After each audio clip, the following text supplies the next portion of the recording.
Hey, what's going on? So in today's video, I wanted to discuss the top 4 things that I really dislike about the i3 window manager.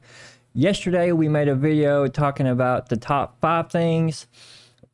I tried to think of 5 things that I really didn't like about i3, but surprisingly enough, I could only come up with 4. And some of these 4, it's just strictly my opinion. I'm sure that some of you guys will have your own opinion. But yeah, let's go ahead and get started.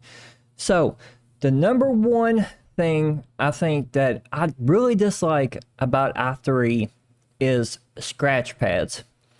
Now, i3 has scratch pads. Don't get me wrong, it does have scratch pads, but they're just not as good as other window managers. Now, in here on i3, I don't have any scratch pads enabled. I haven't put that in my configuration file. But on other window managers, the way that scratch pads works is it's like on demand, right? So the application fires up on demand. The way it does it in i3 is that application, whatever scratch pad, so let's say you had a scratch pad of Ranger would fire up as soon as the window manager fired up, and it would run in a imaginary workspace, and then when you hit your keybind, it would come forth and then it would go back to its workspace.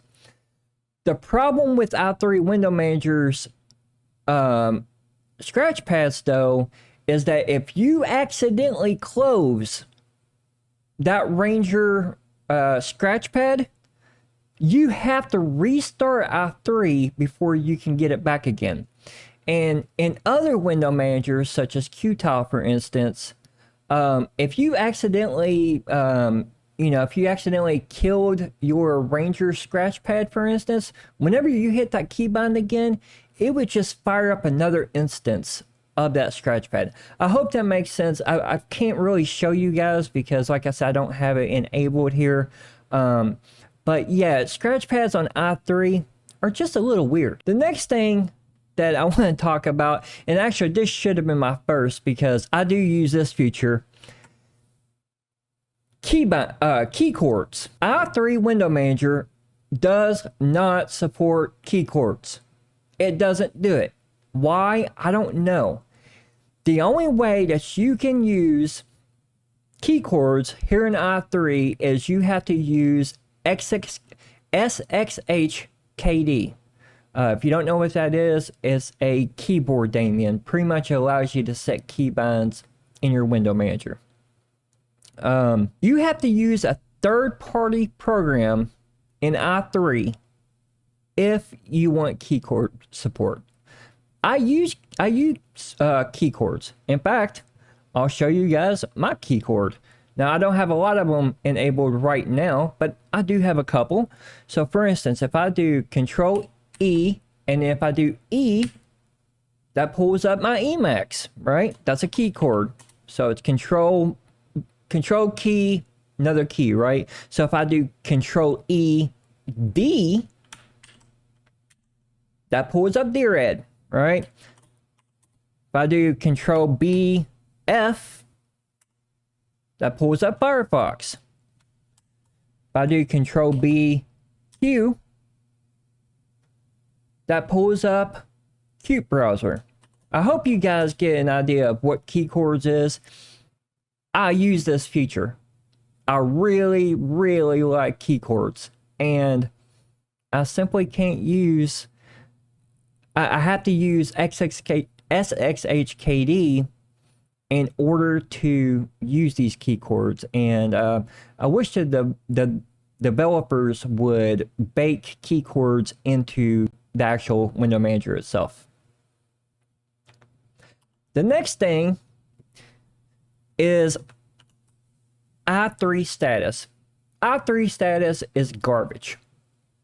Compared to Polybar or compared to Bumblebee, i3 status is absolute trash. It does not look that good. In fact, if I pull up Firefox, and we can do a Google image search.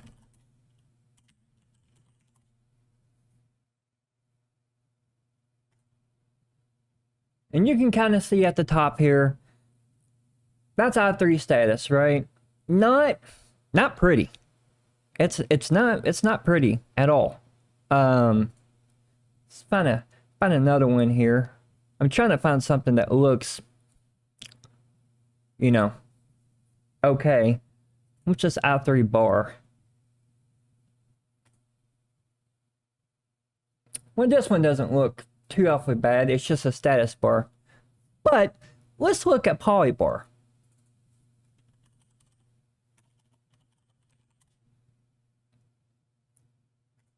Polybar, and you can see this one. This one looks super cool. Polybar looks really, really nice. And it's relatively easy to configure. I personally think Polybar it's the staple in i3. And, you know, if you're going to be running i3, then yeah, you can use i3 status, you can use i3 blocks, but is it going to look good? Probably not. And to me, that's kind of, it's a small downer. Like I said, I couldn't find too many things wrong with i3, but to me, i3 status is, it's just a little ugly. And the next thing that I want to talk about, and this is probably the last thing, is i3 Window Manager is a manual tiling window manager. Now, I think on their website, in fact, if we go to the website, I think on their website, they claim it's a dynamic window manager. I'm pretty sure I've heard them say that it's a dynamic window. Let's see if they actually say it, or if I'm making stuff up. No, they don't say it anymore. Before, I thought they said that there was a dynamic window tiling window manager, and they're not. They're a nice window manager, but they're a manual tiler. So what do I mean about manual tiler? Well, dynamic window managers, they have set layouts, right? So you can set different layouts, and that will set the position of the windows that get spawned in those certain layouts. A manual tiling window manager, you have to set that layout when the window gets spawned, or before it gets spawned, but you are required, the user, to set those layouts, or to set where it's going to get spawned. So for instance, if I do pull up 3 alacrities right here, right? Now, I really didn't want this to happen. What I wanted is, I wanted this one. Here, we'll run htop on this one. But I wanted my htop window, I wanted it to spawn like down here, right? I didn't want it to spawn right there. So what I would have to do is I have to hit a keybind, and if I can remember the keybind here, I do apologize about this. I'm still learning my own keybinds here. Cat, it's sxconfig, sxhkd. It is, oh yeah, Super Z. So if I wanted to run, so instead of having 3 windows, or I guess this is vertically, I need one to spawn horizontally. Or is this horizontal? I think this is horizontal, and I want one to be vertical. I have to hit a certain keybind. So if I hit Super Z, now it spawns the way that I want it to spawn. And if I do Super Enter again, now it's going to keep spawning in that in that vertical the way I wanted it to. But if I didn't hit that keybind, it wouldn't have done that. Now let's say I want another window to spawn horizontal. Now I got to hit another keybind in order to tell i3 to do that, right? And for me, that keybind is, I just had it. It's Super X. So if I do Super X, now you can see it properly does this. The point is, with a dynamic tiling window manager, you don't have to do this.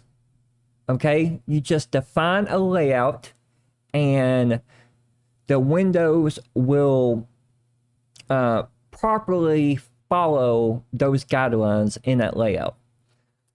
So this is kind of all this video has been about. It's just a couple of different things that I don't like about i3.